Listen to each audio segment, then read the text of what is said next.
is great. But I got an idea. I said, next year I should celebrate my divorce the way those people in California celebrated their gender reveal. Like, I should light my dress on fire and burn down a forest. My friends asked me what I did with my ring after I got divorced. They're like, did you trade it in for cash? I was like, no, I traded in for freedom and happiness. My family's honestly been super supportive since my divorce. My dad and I were talking the other day, and he's like, Em, like, I know this wasn't your fault, and I know someday you'll meet someone else, and I just want you to know that if you screw that one up, I'm not paying for another wedding. I get it. A lot of times, when I'll be talking to people and I'll tell them I'm divorced, they automatically are like, oh, I'm so sorry. And it's obvious to me that those people have never been married. I do have a 2-year-old daughter named Ava, or as I like to call her, birth control. No, I do love her. I do. And I'm not saying she's a psychopath, but she does laugh every time we watch The Lion King and Mufasa dies. So that's a little concerning. Before you become a parent, you really don't know what you're capable of. Like, before I had my daughter, I never understood why parents were always complaining that they were so tired. And then I had my daughter and spent many nights wondering how much Tylenol was enough to make her sleep, but not kill her. I'm very careful. Sometimes I do feel like a bad mom. Like, when I went back to work after having my daughter, everyone was coming up to me and they were like, how are you doing? You must miss her so much. And I was just like, who?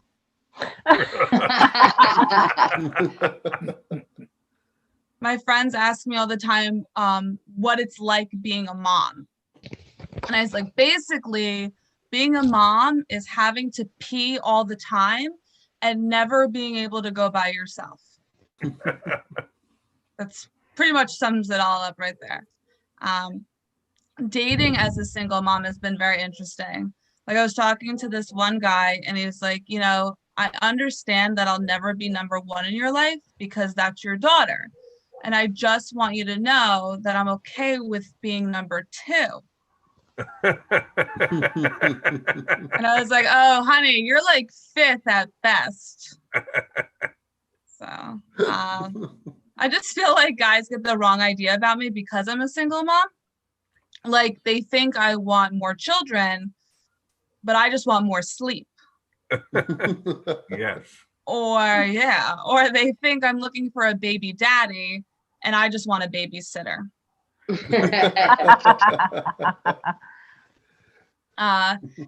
My friends have been really supportive. My friend the other day was like, Emily, you know what they say, that famous analogy, there's plenty of fish in the sea. I'm like, you know what else there's plenty of in the sea? Spineless jellyfish and toxic waste. A friend of mine was going to set me up with a guy she had met recently. She's like, I think you'd really like him, but he's a lot younger than you. And I was like, I'm not that old. So how old is this guy? Like, does he have a curfew? Can he go out on school nights? Does his mom need my number in case of an emergency? Can he see R-rated movies? And most importantly, how much does this babysitting job pay? I got one more for you guys really quick tonight. I went to Target the other day, obviously. I mean, come on. And I got called the worst thing you can possibly call a girl. I walked in and a worker looked at me and just goes, "Good afternoon, ma'am." Ma'am, I just turned 30.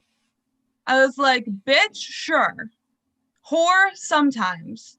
But ma'am, go to hell. Thank you, guys. Hey, everybody, give it up for Emily.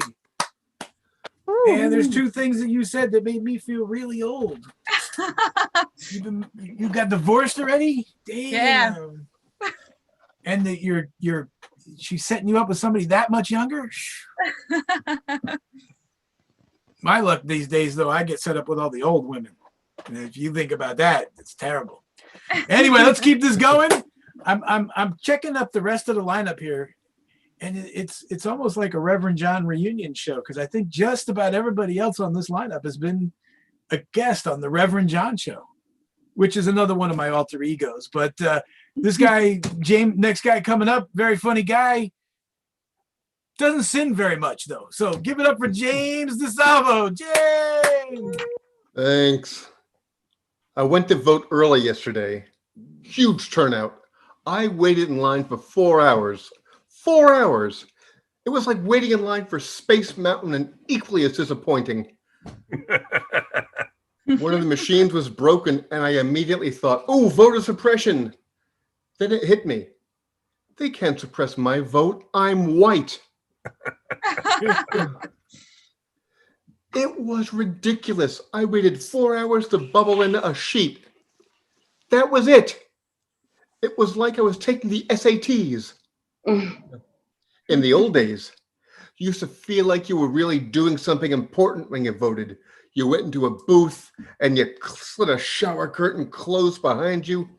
Then you clicked on the heavy metal buttons that made a sound like thunk, thunk. And when you were finished, you used both hands and you slid that lever all the way over. It was like you were putting a man to death. Oh, yes. You felt useful, voted for president, electrocuted someone, or opened the gallows. You accomplished something that day. I have a cat that's now into hunting. He'll stay out all night killing mice. Oh no, it doesn't eat them. How do I know? Because he leaves them lined up on the back deck. I look out in the morning, it's like the killing fields out there. I'm wondering, oh, is the Khmer Rouge here taking up prisoners in the night? Is the cat sending a warning? See what I can do? Now, these little ones were innocents. Women have children of no importance. Now perhaps you will see a way into feeding me fancy feast, yes? Oh, God, and I saw one of those idiots the other day at the store. You know, with those heaven doesn't want me and hell's afraid I'll take over t-shirts. Yeah, you're such a badass shopping at Trader Joe's. Do you really think they believe that? The devil's trembling when this guy shows up? Oh, I don't think so. You know, like, ooh, get down to hell. Knock, knock. Oh, what is it, Balthazar? I'm back up on paperwork here. You know, we're behind on torturing souls, and they only had hazelnut decaf in the cafeteria this morning. This better be good. Sorry, Mr. Satan, sir. I just thought you'd really want to see this guy. He's got one of those shirts. I thought maybe giving him the works would cheer you up. All right, bring him in. All right, this way. Oh, hey, nice to meet you. Whoa, whoa, whoa, whoa, whoa, hey. Where'd you get that shirt? It's really something there. You seem like such a badass. Ooh, the leather vest is a nice touch. I love the whole Def Leppard Leonard Skinner patches right in the front. Is that standard issue Trader Joe's shopping gear? Boss, look at this. Ooh, a wallet and a chain. Now that is intimidating. Whoa. I'm really afraid you're going to take over. Could you take off your trucker's cap, please? A mullet? Oh, that is a human version of horns. No, you've convinced me. You've convinced me you're taking over. I don't want any trouble here. All right, just take a seat behind the desk. I'll be out of your hair soon, okay? In just a minute. Okay, over there's a schedule of events. So you need to finish this stack of paperwork by 3. At 3:30, you'll be collecting all the unbaptized baby souls. And at 5, you need to give Hitler his daily raping, or as he calls it, Mein Kampf, but he doesn't really put up much of a struggle. Well, welcome aboard and have fun. Oh, and by the way, the cafeteria only has hazelnut decaf. Hey, speaking of hell, let's bring it back to your savior, John G. Thank you very much. Hey, keep it going for James, everybody. All right, James. All right, let's see who's. Oh, we've got a very funny young lady coming up for us here. She's way down under in Georgia. Let's give it up for Isabelle Pierre. Isabelle! I haven't seen Isabelle. Where's Isabelle? Hi, guys. There she is. You like my headgear? Very cool. You enjoy it? I really, I have a lot of respect for the mask economy. I think it's been like the best of capitalism and the worst of capitalism. Like production met up with a need. And now we're going to have like useless pieces of fabric and plastic that are going to litter the ocean from now until about like 2031. But we needed it, you guys. We needed it. We needed designer masks, matching masks. We needed masks with prints. We needed masks with logos. We needed masks with television shows. We needed these things, you guys. We had to have them. It was essential. Why is it that the reason every woman cheats in a Fatal Attraction movie, the same reason for every woman, it's because my life was perfect, but one day I just woke up next to a stranger. Married people, is that true? Does that happen to you guys? No. Your life just is perfect, and then one day you wake up next to a stranger? I don't know, Stuart. The ladies are like, yeah. And the ladies, I mean, Emily. If I ever want to stop myself from purchasing something on Amazon, I basically just like spend an extra half an hour reading all the reviews, you know. And if you sort to like the 3-star reviews, that's where you get like the really good material. That's where you also see all the stay-at-home moms who write updates like months later. They're like, I love this product when it first came out, and then like 3 months later it started to break, it started to rust. Like that's where all the tea is. And then 45 minutes has gone by and you forgot to put it in your cart and probably ended up on Instagram if you're me. The New York Times style section makes me so mad. And I was trying to figure out why, and I was like, it's because it's written for 12 white women who live in Greenwich, Connecticut. And it's always the same. They're like writing about a trend that's either not a trend, that's either something like a brown woman started like a fucking millennia ago that now a white woman has found out about. Or they'll write about some product, some new like beauty product, like a serum. And always they'll find one creator who got a very insignificant loan from her father, right? To start a multi-billion-dollar company, and she sells like affordable beauty products at $250 a pop. Every fucking New York Times style article. Every single one. I've been missing auditioning, and I get typed a lot. So I get typed as I call it sad mom. And it's a mom of a child that's gone missing, the child of a drug dealer, the wife of a drug dealer who also has his kids, some variation of a very sad old mom. And as I'm watching through my old clips and I'm watching movies, I used to put on a voice to commit to my sad mom auditions, and I think that's what could be like my OnlyFans specialty. Because you ever watch these movies where like everyone is speaking standard English except for the older black person who comes on and is all of a sudden like the voice of wisdom, and it don't matter what the time period is, right? They just started talking. And they all sound like this, and every black person's played a role like this. And I'm thinking, maybe I could just read porn on OnlyFans like this. For people who need wisdom from a black person also while they're watching their porn, you know? Like he fell into her vagina over and over again. Little did he know what was in that vagina. I don't know what's inside a vagina. Someone help It depends on the woman. me. It depends on the woman.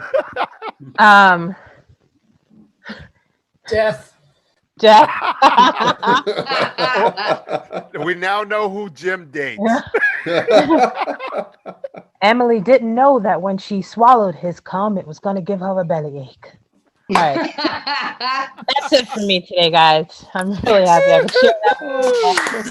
I'm happy this is being recorded. I'm like really proud of my life right now. Okay, bye. Hey, everybody, keep it going for Isabelle. You know one thing cool about that plastic shield, Isabelle, though? There was this like glow of your cell phone, I think it is, in the shine of it. It was like this beautiful blue glow in there. Ooh. That is pretty. I just saw that. It's pretty cool, actually. So, all right, keep it going for Isabelle, everybody. All right. This next funny gentleman, he has a show himself, doesn't he? When is your show? Tuesday nights. Tuesday nights, yes. Let's give it up for Cats. Just Cats. All right. Woo! That's right, guys. I run a show every Tuesday, but we're not talking about that one tonight, are we? No, we're talking about this one right here, because we live in the here and now, because that's all we got. Who knows? After Friday, Saturday, who knows if we're going to make it to Tuesday? I don't know. But we're gonna. I don't know. That's all. That's your. I kind of wish I could be like a motivational speaker, but like reality sets in too much, so I just can't fake it long enough. I don't know how women do it in bed. Like, how do you fake it that long? It's very impressive. I need that kind of stamina, guys. Now, you were talking about porn earlier, because like that's different for a female comic or just females in general. Usually it's creepy guys like me who talk about it. So I'm just going to continue the trend. Well, it's not really porn. It's just more like the idea of incest. Like, I don't understand why that's so bad. Like, if you've never wanted to have sex with a relative, odds are your family's fucking ugly. God. It's just true. Like, it. For some people, it's kind of like graduating from community college. It's just the best option they got, guys. What did that hit too close to home? But seriously, like, most of the people who are actually doing those kind of things, like fucking your sister, your cousin, your aunt, your uncle, we kind of know how they're voting this weekend. So I want to play the long game. Let's just breed them out, because they're just going to fuck each other and then get stupider and stupider and uglier and uglier. You're not following my logic? Hello? Are you guys products of incest? Okay. So another just random thing that just kind of annoys me is getting all these celebrities as spokespeople and like having them as the big like endorsement deals. Like, they're already making so much money. Can't we give that to like people we actually care about and tell the truth? I'm speaking of comics. We need those endorsements. You think LeBron has ever stayed at a Best Western? Do you really think Kanye knows what McDonald's tastes like? No. Why do they get the? I need the endorsement.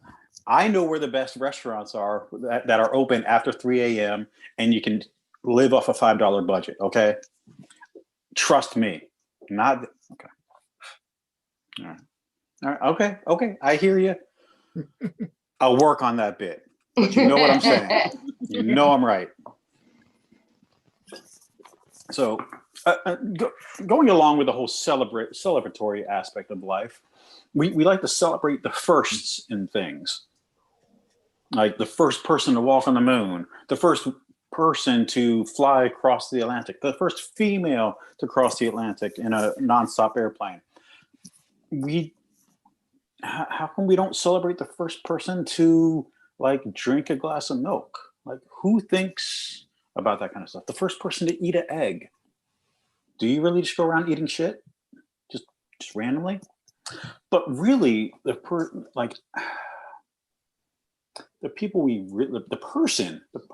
we should really celebrate is the first person to give a blowjob.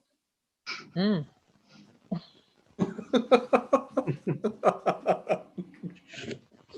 We don't know if it was a man or a woman. Probably a guy because he didn't have the tools to like seduce him otherwise, because they didn't invent lube back then. You know. Uh-oh. Hi. Nice photo. Do you know the first person to do that? No? Okay. All right. Let's move right along here. I'm gonna leave you with this another interesting tidbit, if you will. Did you know that you do not own, like when you die and you have a funeral and you get buried, did you know that you do not own that land for the rest of your life or for the rest of your family's life? There is an expiration date. Like, so you're only renting that land. Okay. It's true. Like you get it for a certain set amount of time. It's kind of like you're renting an apartment. So make sure you pay your bills every month, because I don't want to drive past a cemetery and see Nana like just kicked out of her apartment.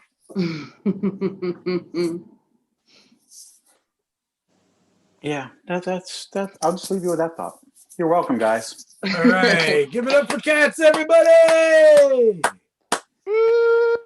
All right. So, Hey Google. we're gonna keep this hero going, and we're gonna bring up somebody who's a little behind on the beard growing, but he's trying to catch up. He's trying to catch up on the beard. Let's give it up for Stuart Gibbs. Stuart! Hello from Brooklyn. You ought to be happy it's not as white as this, though, man. I'll tell you. Well, you're like what, about 20 years older than I am? Now, come on now. Ooh. Oh, man. Oh, that was Fired. rough. I can't wait till my next introduction. Yeah. Anyway, thanks for coming out. Thanks for coming back. We have another show on Saturday. Anyway, my set today is sponsored by the letter Q, as in QAnon. The insane right-wing conspiracy theory that stipulates that every liberal on the planet is part of some child pornography abduction ring, and Donald Trump is going to save us. I don't like conspiracy theories, but this one is especially insane. Their slogan is, "Where we go one, we go all." First of all, it's not true. All, they can't include me in that. One of the reasons I don't like conspiracy theories is that they're all conspiracy and no theory. And second of all, they always end up with the Jews being responsible for all the evil in the world, and we're making money on it. Okay? So until I get a monthly check, don't say all, okay? I'll accept Venmo or PayPal, but until that day, it's not all. And they got this saying, "Where we go one, where we go all," from a movie. And it's not even a good movie. The movie is White Squall. You know it's not good. It has white in it. We don't like things that are white. White privilege, white power. We're trying to get rid of those. we've been making movies in this country for 120 years, and that's the line you picked from that movie? How about something like "You Talking to Me" or "Go Ahead, Make My Day"? The gun nuts would love that. I love the smell of napalm in the morning. No place like home. I'll be back. I'll be back would be great because these theories never go away. They keep coming back. Do or do not. There is no try. I'm going to make him an offer he can't refuse. I see dead people. Again, that would be perfect because Donald Trump is their savior. And in order to be a savior, you have to die and come back to life. Let's run the experiment. Oh. Houston, we have a problem. Yeah, you have a problem, Houston. You're in the state of Texas, okay? That's your problem. Pay no attention to the man behind the curtain. But they left out one of the greatest lines from a great movie that would have fit perfectly because Americans love war and hate history. The movie, the cinematic classic, is Animal House, and the line is, "Did we give up when the Germans bombed Pearl Harbor?" We did not. We went all. So anyway, the other day I had to take a COVID test, which really irritated me because I had COVID, but at the time I couldn't get a test. Now that I'm don't have it, I have to get a test because I was going on a trip. And I get to the clinic, and I can't go into the clinic until they take my temperature. And the nurse said, "Bend over. I want to take your temperature." They did that thing on the forehead. When I hear those words, I always clench up a little because when I was a kid, you know, my parents had the oral and the rectal thermometer. And it didn't bother me when my mom did it. But I was never sure with Dad because his quality control was not the same, you know? Did he use my thermometer? Did he clean it afterwards or before? You know, I had two brothers. It's just, Oh, yeah, that's it. But also, why do they have the shortest nurse outside taking the temperatures before you come in? You know, is there an island in the Philippines where all the short people are missing? Like they lined up all the women from and by height, and the short one says, "You go to America, become nurses, and you women who are, you know, 5'4" and taller are on our basketball team." Hey, don't make fun of the ladies Philippine basketball team. What they lack in height, they make up in hustle. Okay. So anyway, I got this COVID test so I could go on a trip with my son. He's 24 years old.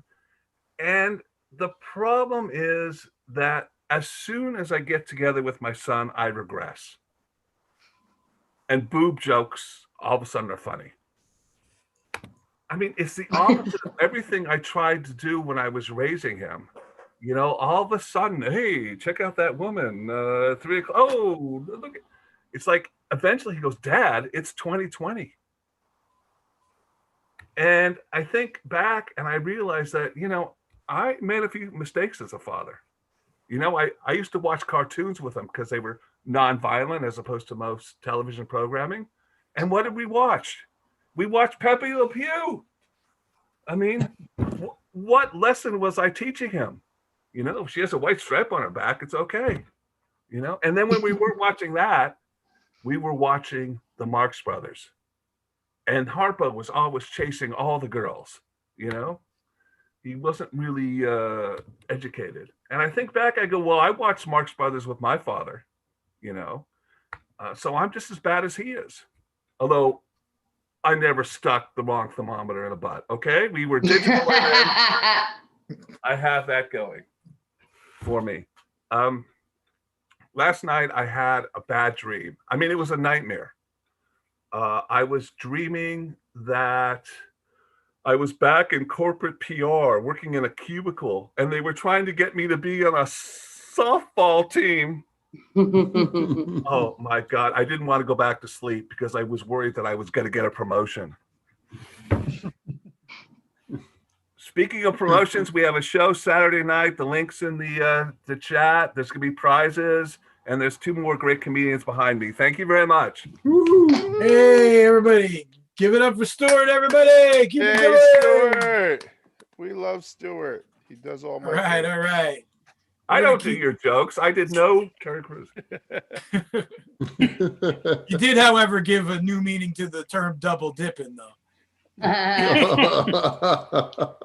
Oh, anyway, let's keep this going. Let's give it up for the next very funny comedian. Actually, you can find her on New Media Comedy Instagram talking a whole bunch of horror with Robert.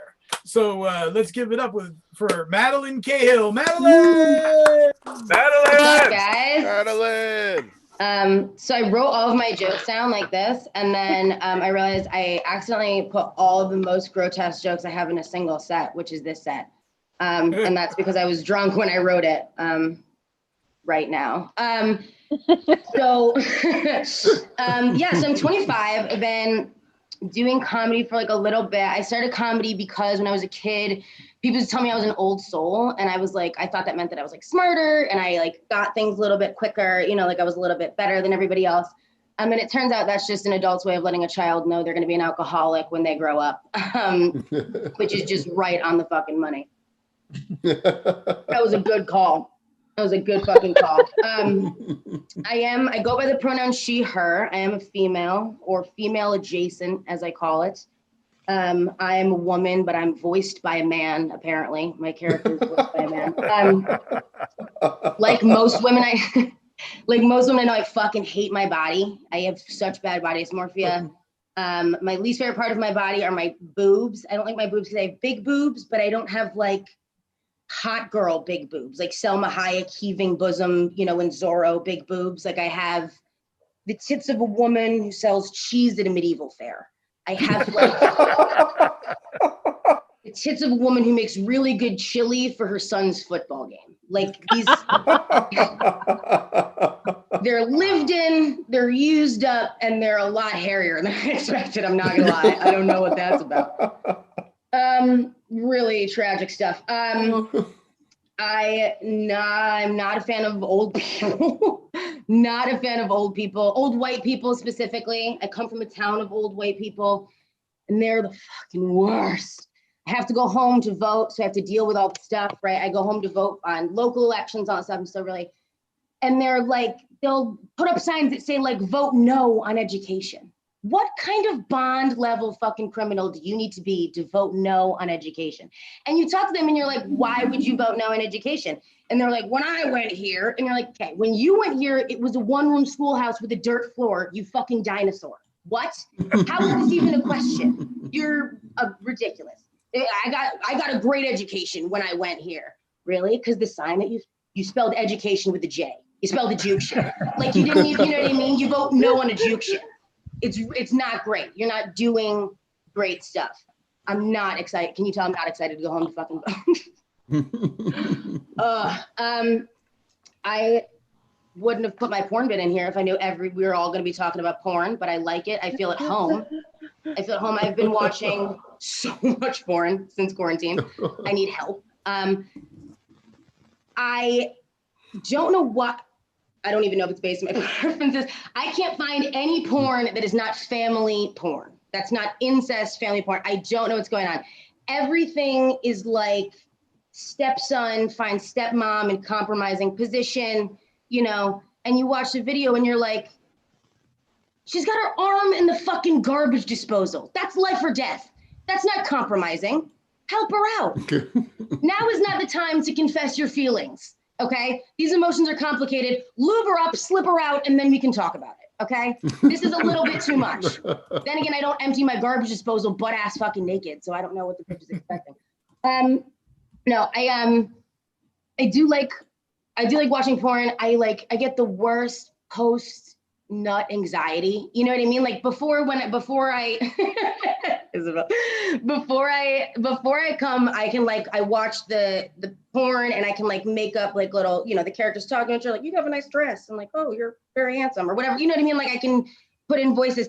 After I've come, I'm forced to sort of listen to what the actors are saying. And it's shocking. Like I feel shocked.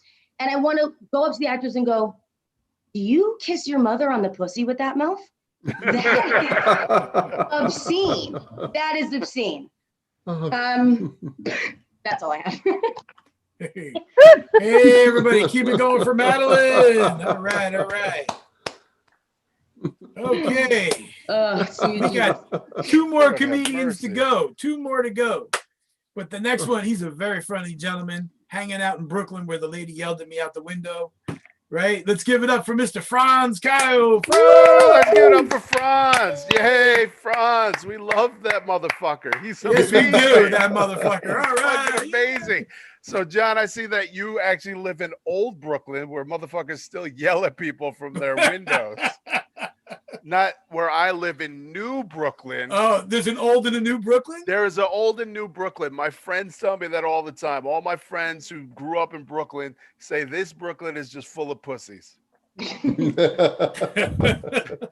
didn't have to deal with the Decepticons and the gangs as they were walking down the street. They have so much PTSD, they won't even walk through Fort Greene Park. They remember when Fort Greene Park was just where crackheads went to fuck and smoke crack. So I see, John, I'm happy that you're in old Brooklyn. I am in New Brooklyn, where I'm in the 4th most popular neighborhood in the world, according to Time Out magazine. Ooh. Go ahead, clap. You know, when white people tell you you've made it, then you've made it. These are all of Madeline's friends, fucking old white people, giving us the thumbs up for the neighborhood. Thanks. But now they've ruined our neighborhood with all their gentrification. And don't get me wrong, I enjoy the fact that we have restaurants. I enjoy the fact that the garbage is actually picked up on a weekly basis. This is good. This is good. And there's actually less shit on the ground because these people actually pick up after their dogs. They're very considerate. But the problem that I have, though, is that they actually call the cops on everything that made Brooklyn and Bed-Stuy what it was. Loud music, call the cops. People hanging out on the corner, call the cops. Someone trying to sell chicken, call the cops. And I guess because they could tell by the intonation of their voice that they're actually white, the cops show up now. It's fucking amazing. It's unbelievable. And it's like, I feel like back in the day, I should have just done my white voice and gotten the cops to come every time. Hello? Yes, 911? Yes, we're having a disturbance. Yes, they're arguing again. I don't know who that hoe Teresa is. But for some reason, she's causing all types of problems. She's going to cut a bitch.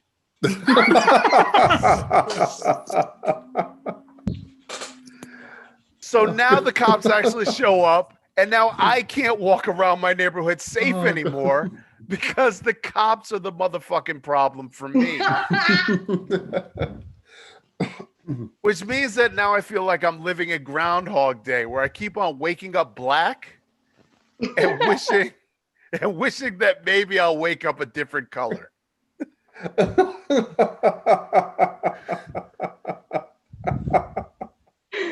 Because Trump, with all of his false narratives and all of his false promises, has definitely come through with one thing. He has brought us back to like the 1960s. And for you white people, that's an amazing thing. It was the summer of love. Everyone was fucking everybody. Great music was coming out. You have the Rolling Stones. The Beatles hadn't broken up yet.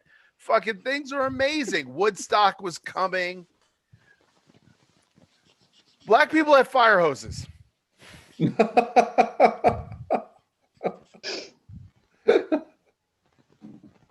Fucking fire hoses. So I don't know if you ever noticed, but no black person in any movie besides Craig Robinson has ever gone back in time in a time machine.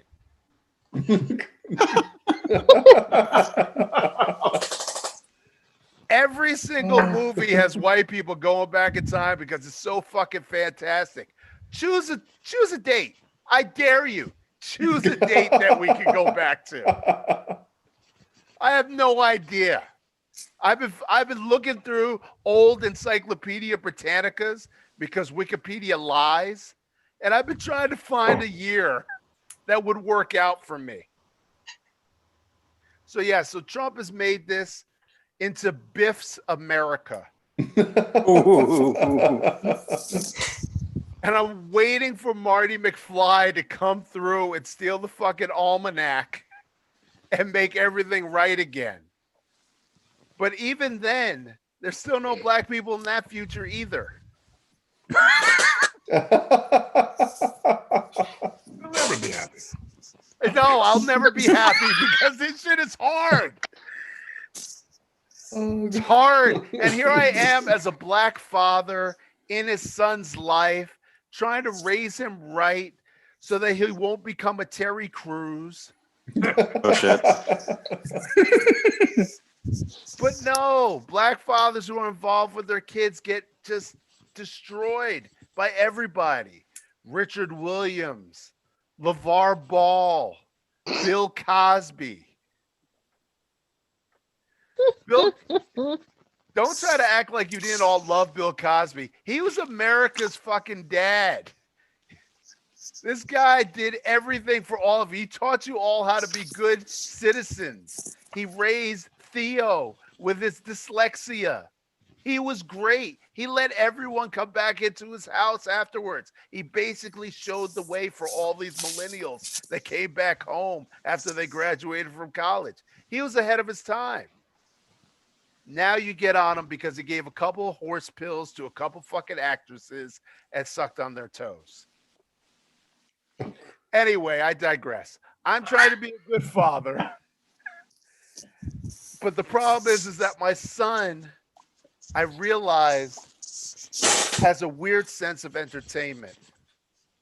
He likes to watch little smart-ass black people in all of his shows. He loves Kevin Hart films. He loves Marlon Wayans. He can't get enough of Tiffany Haddish. And he also likes that kid from Everybody Hates Chris. No one watches that fucking show. But it did have Terry Crews. And I sit there and I go, hey, son, why do you love them so much? What draws you to them?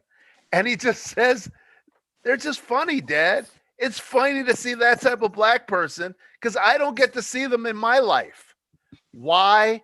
Because Bed-Stuy has been gentrified. So we don't have those jive-talking, smart aleck, fast-talking black people anymore that my son can actually relate to. And I blame you, Time Out New York. That's it. That's my time. All right, everybody. Give it up for Frond. Give it up for Frond. In New Brooklyn. Frond's in New Brooklyn. Yes.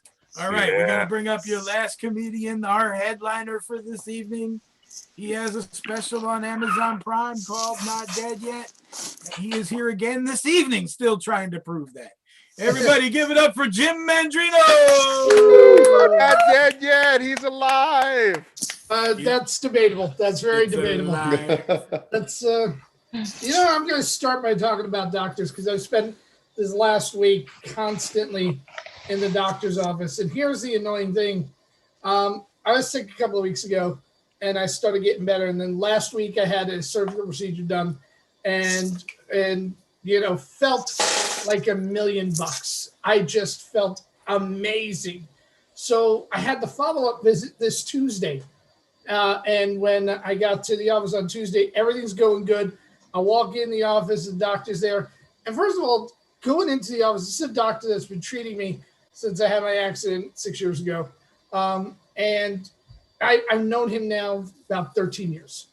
And when I walked in, a week ago, the first thing they did was made me fill out this new form. And one of the things, and I expected that, they're like COVID protocols, I get it. But one of the first things that it says is, can you please tell the nurse practitioner what your pronouns are? Is this really the most pressing thing that you need me to fill this form out for? Do you really need to know my pronoun is asshole? That is how I would like to be referred to. That is my pronoun. I am embracing that fucking pronoun, okay? Give me that. He's there like, we can't really call you that. And I'm there like, you have to call me whatever I identify as, right? I am asshole. So the greatest thing is now when I come in there, the nurse practitioner has to look me dead in the eye and go, asshole. And I'm there like, yes. And it's an amazing feeling to know that I got that over on the medical industry, because I'm very angry at the medical industry. Because I'll tell you what happened. About 6 years ago, and James, this is the not dead yet bit. About 6 years ago, I got into a horrific train accident. And my head hit a windshield. On the inside, I fell asleep on the train stopped short. I went flying, boom, head hit the windshield. And when I head hit the windshield, they brought the paramedics on the train and they gave me the concussion protocol. But the concussion protocol is they ask you questions. If you know the answers to the questions, you pass the protocol. You don't have a concussion.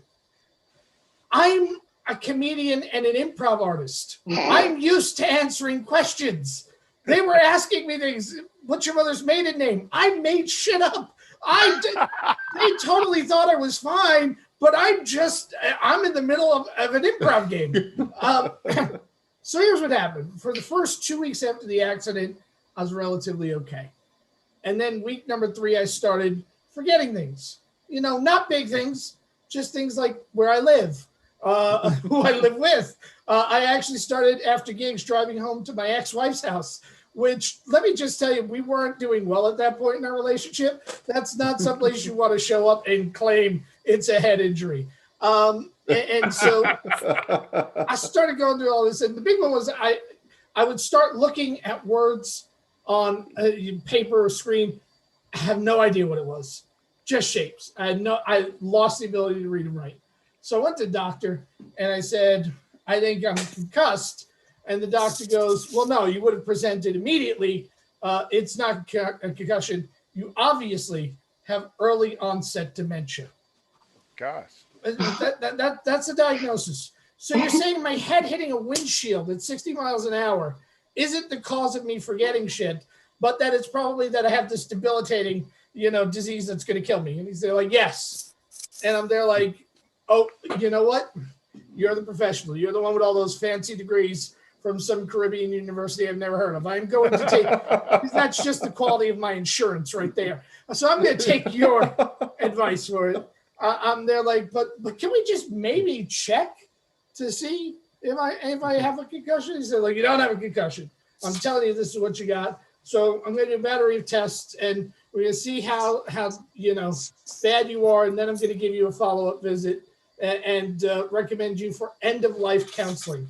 Which, if you've never had end-of-life counseling, that is the only therapy my insurance company has ever approved me for, was end-of-life counseling, which is the only one I didn't fucking want. So we go through the whole thing, and he goes through the test, and he goes, yeah, Jim, I don't know what you think it is, but it is obviously early onset dementia, and given how rapid it's coming in, you don't have a lot of time. You need to make amends. You need to, tally up your affairs, and you need to make sure everything is in place. And now I'm panicked because I'm sitting across from a doctor who is telling me that I'm about to die. And I'm there like, okay, how long? And he goes, you got about 6 months, probably less. And I'm like, holy fuck. And that's a thing you have to register. That's a thing that just resonates, like 6 months. Who can I kill within the next 6 months? That's the way my mind thinks. I'm not thinking of who I can make amends with. I'm thinking, what motherfuckers can I take with me in the next 6 months? So I am going through all this in my head, but there's still a part of me that's gnawing and thinking, he's wrong. He's got to be wrong. This was in February, and he goes, you got 6 months. And I'm there like, okay. He goes, I'm going to schedule you for a follow-up visit, but get your affairs in order and go see this end-of-life counselor. And he gave me my follow-up visit in November. I'm not a math major, but if it's February and you give me a follow-up in November, that's way more than 6 months. So you're just telling me to fucking die. That's what the doctor's telling me at that moment. He's there like, just fucking die. And so I'm there like, no, this guy's great. So I fight my insurance company. I get another doctor, and he examines me, and he finally takes a brain scan, and he goes, holy shit, you are majorly concussed. And I'm there like, see, I was right. So now what I do is every November, I found somebody who got me that doctor's home phone number, and I call him and I go, hey, this is Jim. I'm not dead yet, and you're still not a good doctor. I'm just figuring that you should tell people when they really suck at their jobs. And in general, the medical profession sucks. So now I've got a nurse practitioner calling me asshole. I have a doctor that every November, I'm sure it's like 3 days to November, he's looking at his wife going, fucker's going to call me again. And I am. I found out where he is. In fact, I'm actually thinking of social mediating him this time. But so now I'm going through all of this. And it's constant battle with your insurance company because I got the accident. I went through all the good insurance, and then I went through all the shitty insurance, and now I've got the worst insurance you could get, which is hard because it's kind of left my equilibrium bad. Like, I've always had seasonal depression. Now I really get seasonal depression. Now I get that, pretty much sometime around the middle of October, I'm there like, I just want the world to end. Because I don't like life, but I don't think anybody else should either. That's how dark it got. So this October, it hit me really bad. And I called up the emergency line of my insurance company. I went, you got to schedule me for an emergency psych visit. And they go, okay, we'll schedule you. We'll give you the first available appointment. Now, this is for seasonal depression. And the first available appointment they got me was March 20th, which is the first fucking day of spring, which is when this shit goes away. So me and the medical community have been fucking with each other. That's what's happening.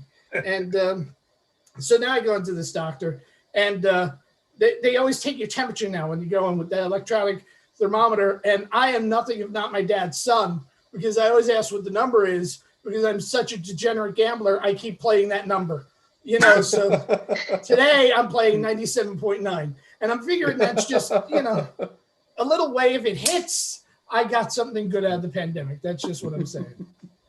So we're going through the whole stuff, and the doc fixed me. He got me going good, and I'm feeling a lot better today. But part of it is probably me getting healthier. The other part of it is that he gave me great drugs, just great drugs. I don't know how you guys feel, but here's what I know, getting older, that the drugs I get by prescription from my doctor are way better than the shit I was doing in my 20s. Holy shit. And I fucking partied with Kennison. I was into the recreational drugs, but this stuff is way better. The doctor gave me Oxycontin, and he's there like, you're gonna have extreme pain, so a couple of days worth of Oxycontin. And if you've never had Oxycontin, Oxycontin feels like God is giving you a hand job, while all the people who have ever done you wrong are whispering very sweet apologies into your ear at the same time. It is just the most blissful feeling you can get. And I really thought that joke would do a little better. But we'll move on. So I'm there, and we go through everything. And luckily, I have enough to last me into the middle of next week, which is good because it goes to post-election, which I really do think I want to be high for this election. I don't know what your drug of choice for the election is, but I think we should all pick our drug for the election. Mine's going to be Oxycontin, obviously. and then you guys should also do what I'm doing. And I am packing a post-revolution bag. Anybody else doing the same thing? Like, I'm pretty sure there's going to be fucking anarchy come the fourth, no matter who wins. If Trump wins, there's going to be a whole bunch of Biden people going, revolution. And, if Biden wins, there's a whole lot of Trump people going to be in the streets like revolution. So I'm packing a bag, like just the basics for survival. I've got Oxycontin. I've got my marijuana pen. And pretty much that's it. I'm figuring that, I'll just stay high the whole of it. All right. So I also wanted to do one thing that did not touch on politics or medical. So I want to tell you guys about the first time I was ever arrested. I don't know if anybody here has ever been arrested. I have been arrested multiple times. Huge chunk of my life was for drunk and disorderly. That's been like the most arrests. But the first 3 times I got arrested were all for the same charge, which was attempted murder of a police officer, which was a very trumped up charge, especially since the first time I got arrested, I was 10. All right. So if you're 10 and you're being arrested for attempted murder on a police officer, one of 2 things happen. You are either the biggest badass on the planet, or you have a really wise mouth and you made the officer's partner laugh at him, which is what happened to me. Yeah, because cops lose their sense of humor when their partner's mocking them. And I will tell you how this happened. I'm 10 years old, and in my neighborhood where I grew up, there were a lot of gangs in my neighborhood. And the one big badass gang wore jackets that were both red and blue. That was the color of the jackets they wore on the street. And I went to St. Monica's School for Boys when our jackets were red and blue. Here's the difference. Ours had a giant St. Monica's with a fucking crucifix on the back. There aren't a lot of bikers for Jesus, all right? This isn't a gang. I'm wearing a school jacket. But I'm coming out of, my mom sent me to a bakery to get a cake, that she had ordered. And I'm coming back with the cake, and the cop sees my jacket, and he wants to be a dick. So he goes, why are you wearing a gang jacket? And they're like, dude, school jacket. You stop being an asshole. He goes, what's in the box? And they're like, it's cake. And he goes, you know what? You mouthed off to me. Open the box. I need to see it's cake. I think you got a weapon in there. So he cuts open the string on the box, which just makes it miserable to carry at that point. And it's clearly a cake. And I take it out and I go, it's a fucking cake. And he goes, don't mouth off to me. And I went, you know what? It's a fucking cake. And I hit him with the cake. I hit a cop with a cake, which is, at 10 years old, which is the most Keystone Cops thing you can do. His partner immediately laughs so hard, he's having a hard time controlling his bladder. And me, like an asshole, don't run. I'm there like, this shit's funny. I want to see how this plays out. Here's how it plays out. Nightstick and Jim in cuffs. So they bring little 10-year-old me into the precinct and throw me in a holding cell with grown men, because it was the 1970s and that was proper back then.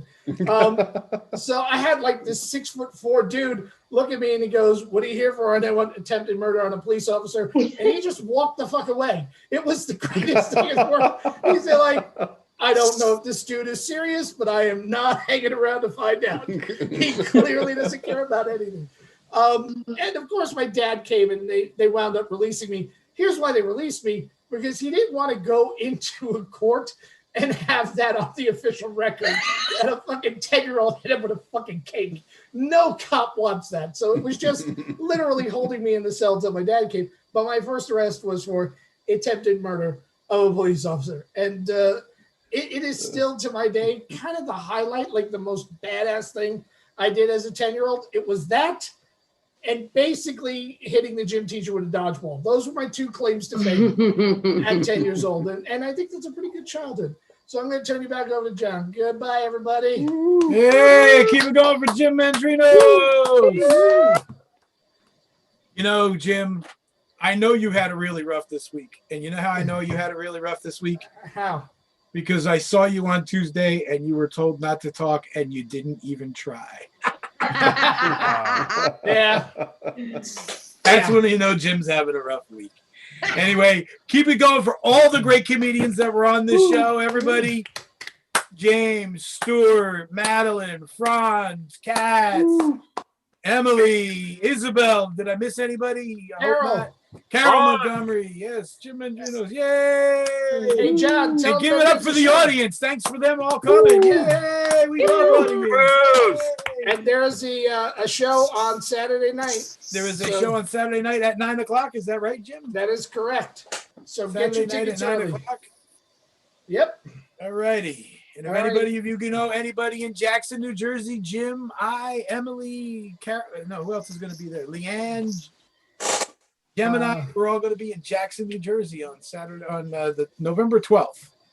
Yep. So, all right. all right, everybody. Have a great night. Thanks very much. Bye.